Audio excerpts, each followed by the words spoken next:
एक महिला ने पंडित जी से घर की खुशहाली का मंत्र पूछा। तो इस पर पंडित जी ने बड़ा सरल सा मंत्र देते हुए कहा कि बिटिया, जब भी रोटी परोसो तो पहली रोटी गाय की और आखिरी रोटी कुत्ते को डाल दिया करो।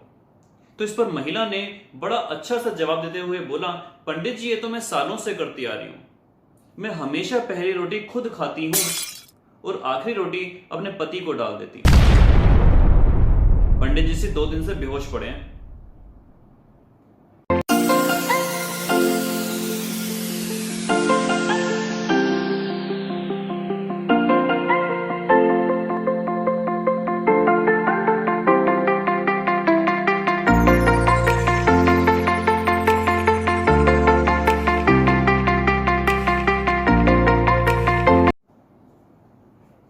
Good morning India. कैसे हो 11th के बच्चों? Welcome back to your beautiful से channel with your handsome teacher जिसका नाम है फिजिक्स बाय राहुल बंसल। करते हैं स्टार्ट आज का टॉपिक। लास्ट क्लास में आपको याद रहा होगा मैंने पढ़ाए थे यूनिट्स एंड डायमेंशंस। तो यूनिट्स एंड डायमेंशंस में हमने पढ़ा था कुछ 7 फंडामेंटल यूनिट्स और उन 7 फंडामेंटल के बाद हमने पढ़ा था ड्राइव्ड यूनिट्स और उसके बाद हमने पढ़ा था उनको एमएलटी की फॉर्म में डायमेंशंस में कन्वर्ट करने के लिए। आपको मैं थोड़ा सा रिकैप करा दूं। डायमेंशंस के अंदर हमने पढ़ा था M for mass, L for length and T for time. आज हम पढ़ने जा रहे हैं बच्चों 2 ऐसी स्पेशल यूनिट जिनके पास यूनिट तो है, 2 ऐसी स्पेशल फिजिकल क्वांटिटी जिनके पास यूनिट तो है लेकिन डायमेंशन नहीं है। तो बात करते हैं बच्चों, मैं एक स्टेटमेंट बोल रहा हूं, ध्यान देना कि इस धरती पर जितने भी पुरुष हैं वो इंसान हैं। जितने भी पुरुष हैं वो इंसान हैं। आई थिंक ये बात सही होगी कि जितने भी पुरुष हैं वो सारे इंसान हैं। ऑल द पर्सन या all the men are human being. लेकिन क्या है मैं एक दूसरी स्टेटमेंट बोलूं कि all the human being are man? ये बात सरासर गलत है। तो उसी तरीके से मैं 2 स्टेटमेंट लिख रहा हूं, ध्यान दीजिएगा।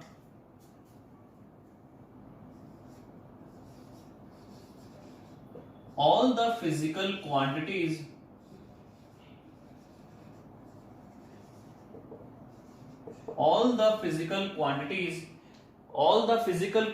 का मतलब हुआ वो सारी फिजिकल क्वांटिटीज जो हम पढ़ते हैं। All the physical quantities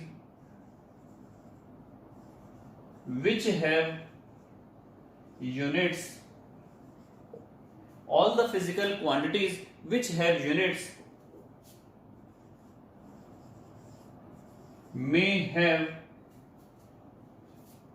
or may not have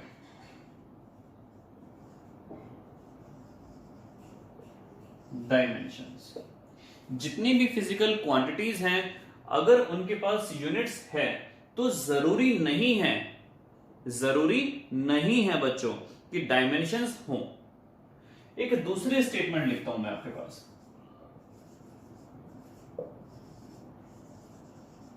all the physical quantities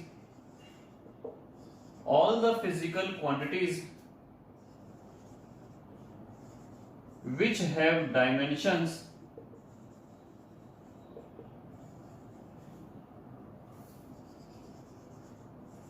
must have units। अब यहां पर बात समझिए, जिन भी फिजिकल क्वांटिटी के पास डायमेंशंस होंगी, डायमेंशन होगी, उनके पास 100% श्योर डेफिनेटली क्या होगा, उनके पास डायमेंशंस होगी तो यूनिट्स जरूर होगी। फिर से समझिए, मैंने बोला था all the men are human being and all the human being are not man. उसी तरीके से जिसके पास यूनिट्स होंगी जरूरी नहीं कि डायमेंशंस भी होंगी भी और नहीं भी, लेकिन जिनके पास डायमेंशन होंगी उनके पास 100% यूनिट होगी ही होगी। और इसका बड़ा अच्छा एग्जांपल है, आपके एग्जाम में बच्चों एक्सेप्शंस ज्यादा आते हैं। आप लोग 10th पास करके आए हो, आपको याद होगा 3rd चैप्टर में आपके पास एक टॉपिक था कि ऐसे नॉन मेटल का नाम बताओ जो चमकीला होता है। नाम था आयोडीन। ऐसे मेटल का नाम बताओ जो चाकू से काटा जा सकता है। नाम था सोडियम एंड पोटेशियम। ऐसे मेटल का नाम बताओ जिसको हथेली पर रखें तो वो पिघल जाएगा। नाम था गैलियम इंडियम थैलियम। तो इसका मतलब कुछ एक्सेप्शंस होते हैं, तो एक्सेप्शंस ही ज्यादा आते हैं। आपको याद होगा all metals are mostly hard, लेकिन ऐसा मेटल अगर कोई है, एक, दो या तीन, जो सॉफ्ट होते हैं, चाकू से काटे जा सकते हैं, तो उनके बारे में ही एग्जाम में पूछा जाएगा। तो अगर आपसे बोला जाए ऐसी फिजिकल क्वांटिटी का नाम बताओ जिसके पास यूनिट है और डायमेंशन भी है, तो नाम क्या आएगा आपके पास? कुछ भी, मास हो गया, लेंथ हो गया, एरिया हो गया, टाइम हो गया, वॉल्यूम हो गया, डेंसिटी हो गया, फोर्स हो गया, एक्सेलरेशन हो गया, मोमेंटम हो गया, फोर्स हो गया, टॉर्क, थक गया मैं। तो इसका मतलब ऐसी बहुत सारी फिजिकल क्वांटिटीज हैं जिनके पास यूनिट्स भी हैं और डायमेंशंस भी हैं। लेकिन ऐसी फिजिकल क्वांटिटीज जिनके पास यूनिट होने के बाद डायमेंशन ना हो, वो आपके सिलेबस में केवल 2 हैं। उसका नाम है एंगल, प्लेन एंगल और सॉलिड एंगल। 2 हैं एंगल के अंदर, एक प्लेन एंगल और एक सॉलिड एंगल। उनके बारे में फटाफट डिस्कस कर लेते हैं, ज्यादा लंबा चौड़ा टॉपिक नहीं है। उसके बाद बहुत इंपॉर्टेंट क्लास देने वाला हूं। अपनी कमर की पेटियां कस लो, बिल्कुल ध्यान से आंखें फाड़ के बैठ जाओ। चलिए करते हैं स्टार्ट। तो ऑल द फिजिकल क्वांटिटीज जिनके पास डायमेंशंस हैं उनके पास तो यूनिट्स होगा, लेकिन फर्स्ट वाले का एग्जांपल आपके पास क्या हो गया? एंगल। ये एंगल 2 टाइप के हैं, एक है प्लेन एंगल और एक है सॉलिड एंगल। तो देख लेते हैं बच्चों फटाफट ये प्लेन एंगल और सॉलिड एंगल क्या है। आपको याद होगा 10th क्लास आप पास करके आए हो, तो ये तो था आपके पास एक सेक्टर और ये था आपके पास थीटा। ये थी आपके पास रेडियस और ये था आपके पास एल। तो ये कहलाता है plane angle. Plane angle, plane angle क्यों? ये 2D फिगर का है। कागज को अगर आप काटोगे इस शेप में, तो कागज कैसी फिगर है? 2D फिगर है। उसमें केवल लंबाई चौड़ाई होती है, लंबाई या ऊंचाई होती है, चौड़ाई या ऊंचाई होती है। लंबाई चौड़ाई ऊंचाई तीनों एक बार में नहीं हो सकती। तो इसको हम बोलते हैं प्लेन एंगल। और इसकी यूनिट क्या होती है बच्चों? आप लोगों ने अभी तक जो पढ़ा, एंगल को नापा, वो डिग्रीज में नापा। हम अब स्टार्ट करने वाले हैं मैथमेटिक्स। जिन बच्चों ने ली है वो तो और भी अच्छे तरीके से सीख पाएंगे। एंगल की एक यूनिट रेडियन भी होती है। आगे हम बताएंगे कि किस तरीके से रेडियन में और डिग्री में रिलेशन होता है। जितनी भी चीजें होती हैं भाई, किलोमीटर का मीटर से रिलेशन होता है, मीटर का सेंटीमीटर से होता है, किलोमीटर का भी सेंटीमीटर से होता है, डेसीमीटर से होता है। बहुत सारी चीजों का आपस में सब में रिलेशन होता है। तो उसी तरीके से थीटा का डिग्री से, थीटा को डिग्री में नापते हैं, थीटा को रेडियन में भी नापते हैं। तो इसका मतलब क्या हुआ कि डिग्री और रेडियन का आपस में कहीं ना कोई रिलेशन जरूर होगा। तो फिलहाल आपको बता दूं कि थीटा जो है वो प्लेन एंगल है और थीटा का फॉर्मूला होता है L/r। ये थीटा का फॉर्मूला बेसिकली होता है, L ऊपर और R नीचे। और थीटा को हम इस टाइम किस में मेजर कर रहे हैं? रेडियंस में। ये है प्लेन एंगल। ये है 2D angle, 2D angle, 2 dimensional angle. लेकिन अगर बात करो मेहंदी की कुप्पी, बड़ा अच्छा सा बड़ा कुप्पी, मेहंदी की कुप्पी जिसको आप कीप कहते हैं, उसको अगर मैं बनाऊं तो वो कुछ ऐसी फिगर बनेगी, कोन की शेप की, ऐसी फिगर बच्चों। और यहां पर अगर मैं एक एंगल क्रिएट करूं तो वो भी गोल एंगल होगा, ऐसा।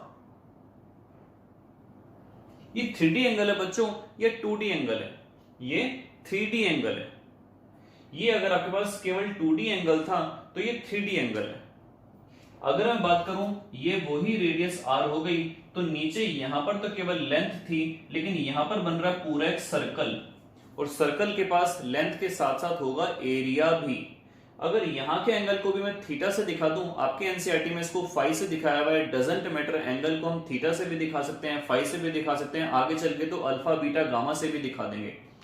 तो यहां पर भी इस एंगल को अगर मैं थीटा से दिखाऊं तो थीटा का यहां पर फॉर्मूला क्या निकल के आएगा? जैसे कि यहां पर लेंथ थी तो यहां का बन जाएगा एरिया,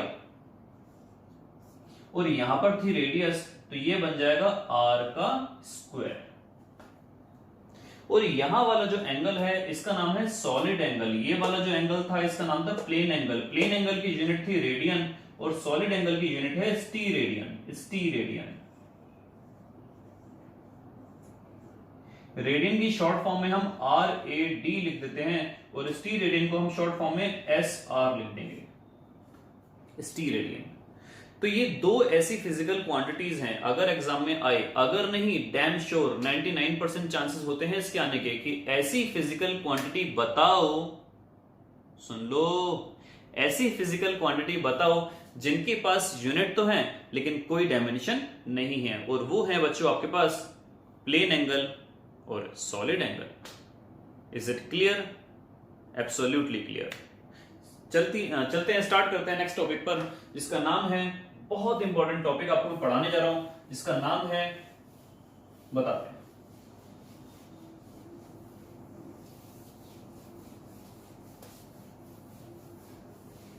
चलिए, जिसका नाम है डिडक्शन ऑफ फॉर्मूले with the help of dimensions. आप लोगों ने लास्ट क्लास में पढ़े थे डायमेंशंस, और उन्हीं डायमेंशंस की सहायता से आज हम पढ़ने जा रहे हैं डेरिवेशन ऑफ फॉर्मूले। कैसे करेंगे? देखिए बच्चों, आपको 2 से 3 क्वेश्चन मैं आज कराता हूं, उसके बाद डिस्क्रिप्शन बॉक्स में, ध्यान से सुन लीजिए, डिस्क्रिप्शन बॉक्स के अंदर आपको मिलेगा एक नीले कलर का लिंक। उस लिंक पर आप जब टच करेंगे तो डायरेक्टली आप गूगल ड्राइव के अंदर रीडायरेक्ट हो जाएंगे, और वहां पर आपको मिलेंगे एक पन्ना जिस पर होंगे 6 प्रश्न। उन क्वेश्चंस को हम बोल सकते हैं हॉट्स, उन क्वेश्चन को हम बोल सकते हैं इंपॉर्टेंट। तो उन क्वेश्चन को आप सॉल्व करेंगे, जितने क्वेश्चन सॉल्व हो जाएं आपके लिए बेस्ट है, वरना नेक्स्ट क्लास के अंदर मैं आपको वो क्वेश्चंस खुद सॉल्व करवाऊंगा। Is it clear? तो चलिए स्टार्ट करते हैं। मैं टॉपिक आपको पढ़ाने जा रहा हूं, उसका नाम है डिडक्शन ऑफ फॉर्मूले बाय डायमेंशंस। डिडक्शन ऑफ फॉर्मूले बाय डायमेंशंस। पहले क्वेश्चन को हम लेते हैं। फर्स्ट क्वेश्चन क्या है? फर्स्ट क्वेश्चन आपके पास, सपोज कीजिए बच्चों कि अगर मैं बात करूं time period of simple pendulum, जो टाइम पीरियड है सिंपल पेंडुलम का, एक पेंडुलम होता है उसका, अगर मैं टाइम पीरियड की बात करूं तो वो किन किन चीजों पर डिपेंड करता है। तो क्वेश्चन हमारा यही है कि time period of a simple pendulum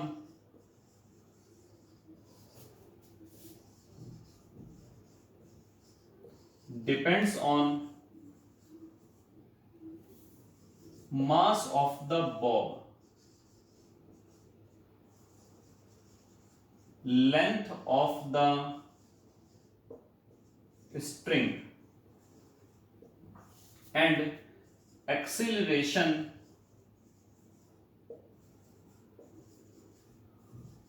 due to gravity. Find the expression of t. तो देखिए इसका आंसर आप लोग कैसे सॉल्व करोगे। सबसे पहले बच्चा आपको यह देखना है कि कौन किस किस चीजों पर डिपेंड कर रहा है, कौन किस किस चीजों पर डिपेंड कर रहा है। तो सबसे पहले देखिए आपको लिखा हुआ है time period of a simple pendulum depends, तो इसका मतलब टाइम पीरियड डिपेंड कर रहा है किस किस चीज पर? मास, मास ऑफ द बॉब, मास को हम दिखाएंगे m से, length of the string l से लेंथ, और एक्सेलरेशन ड्यू टू ग्रेविटी। अगर नॉर्मल एक्सेलरेशन होती तो हम a से दिखा सकते थे, ग्रेविटी वाली एक्सेलरेशन है तो किससे दिखाएंगे? g से दिखाएंगे। ये आ गया आपके पास g। अब हमें ये तो नहीं पता कि मास पर ही कैसे डिपेंड करती है, डायरेक्टली प्रोपोर्शनल है, इनवर्सली प्रोपोर्शनल है, पावर 3/2 है, पावर -1/2 है, फलाना है, ढिमका है, अगड़म है, जगड़म है क्या? तो इसीलिए हम यहां पर लगा देंगे पावर a, यहां पर लगा देंगे पावर b, और यहां पर लगा देंगे पावर c। तो अल्टीमेटली बात समझो, हमारा मोटिव है अब ABC फाइंड आउट करने का। भैया बात समझ में आ गई? तो देखिए कैसे फाइंड आउट करेंगे। सबसे पहले डायरेक्टली प्रोपोर्शनल का साइन हटाओ और आपने यहां पर लगा दिया k। ये k कोई भी प्रोपोर्शनलिटी कांस्टेंट हो सकता है, और ये आ गया m की पावर a, l की पावर b और g की पावर c। ये आपके पास इतना आ गया। अब इनको हम कन्वर्ट करेंगे डायमेंशंस के अकॉर्डिंग। डायमेंशंस के अकॉर्डिंग का मतलब क्या होगा, टाइम का डायमेंशन तो टाइम ही रहेगा, लेकिन L तो यहां पर है ही नहीं तो 0 लगा देंगे, M तो यहां पर है ही नहीं तो 0 लगा देंगे, T है तो 1 लगा दिया।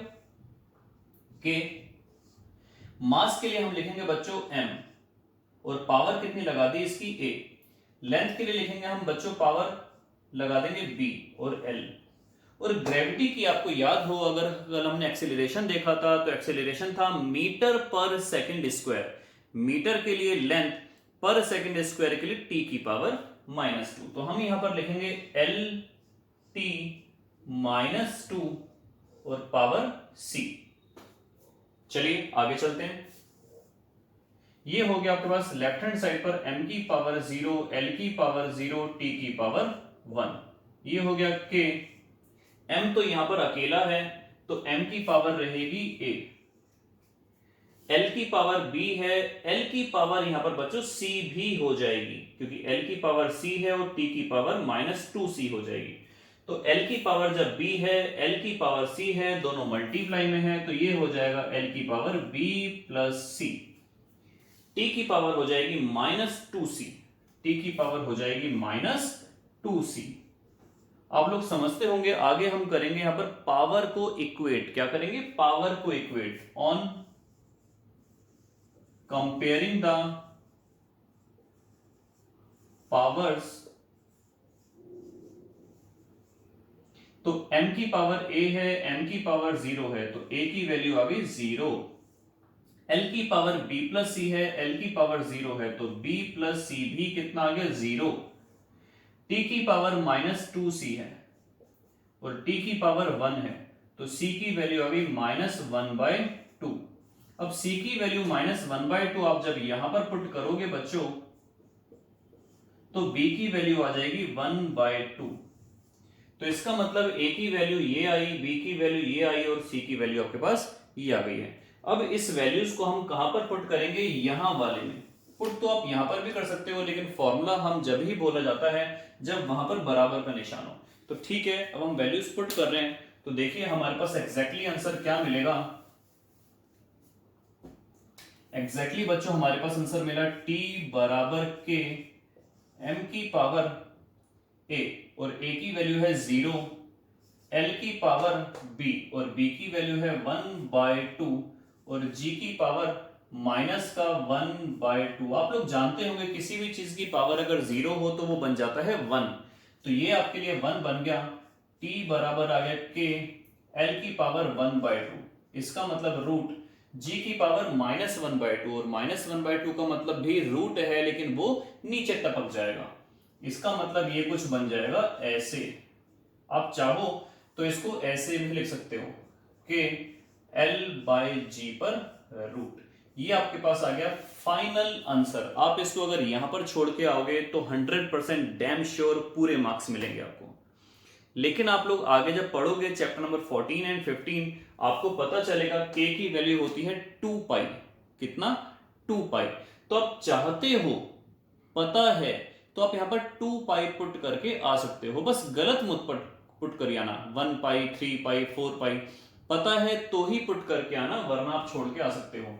जैसे मुझे पता है k की वैल्यू है 2 पाई, तो आप यहां पर 2 पाई अंडर रूट में L/G। आप अगर ऐसे पुट करके आओगे तो टीचर पे और अच्छा इंप्रेशन पड़ेगा, और डेफिनेटली टीचर ये तो नहीं बोलूंगा 4 में से 5 मार्क्स दे देगा, 3 में से 4 मार्क्स दे देगा, लेकिन हाँ ये है कि डेफिनेटली इंप्रेशन पड़ता है बहुत अच्छा।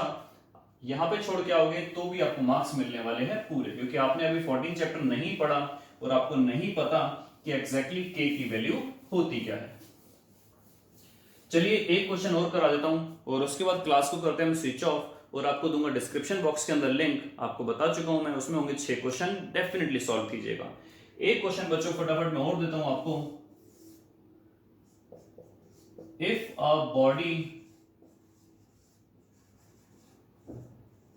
moves on a circular path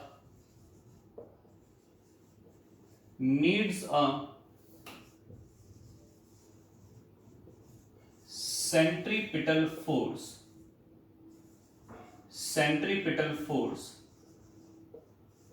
which depends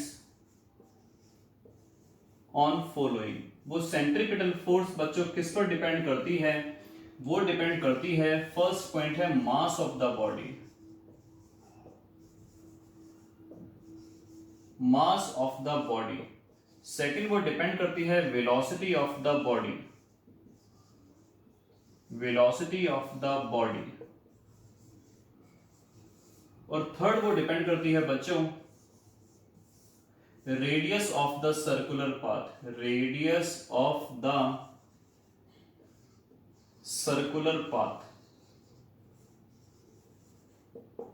तो चलिए स्टार्ट करते हैं फटाफट इसका आंसर। सेंट्रीपिटल फोर्स, कैसी भी फोर्स हो, फोर्स तो फोर्स है।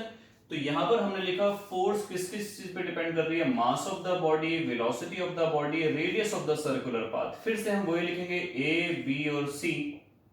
तो यहां पर हमने प्रोपोर्शनलिटी का साइन हटाकर के लगा दिया, मास की पावर ए, वेलोसिटी की पावर बी और रेडियस की पावर सी। फोर्स का डायमेंशन मुझे तो याद है, आप लोग एक बार कीजिए, रिवाइज कीजिए, पढ़ते रहिए, याद आता रहेगा आपको। तो फोर्स का डायमेंशन है बच्चों MLT-2। इसकी पावर 0 नहीं है, ध्यान रखना, ये 1 1 है। के M फॉर मास हो गया, इसकी पावर हो गई A।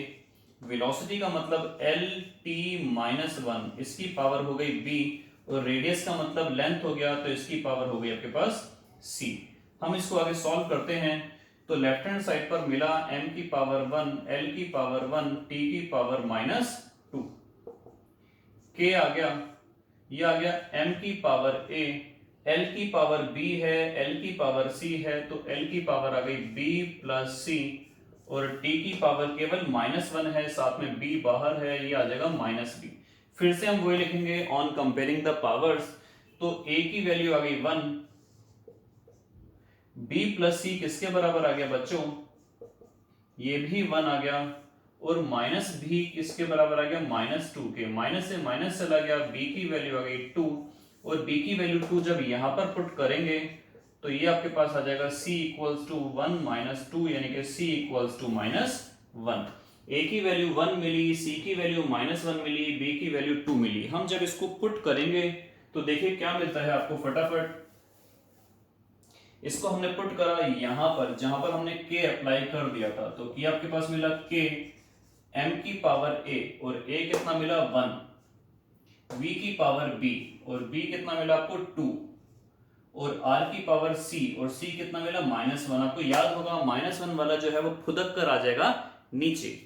तो ये आपके पास मिल जाएगा फॉर्मूला कुछ ऐसा, k m v square upon में r। ये आपके पास आ गया आंसर। अब मुझे तो पता है k की वैल्यू जो होती है वो एग्जैक्टली 1 होती है, लेकिन आपको नहीं पता तो आप इसको इसी स्टेज पर छोड़कर आ सकते हैं।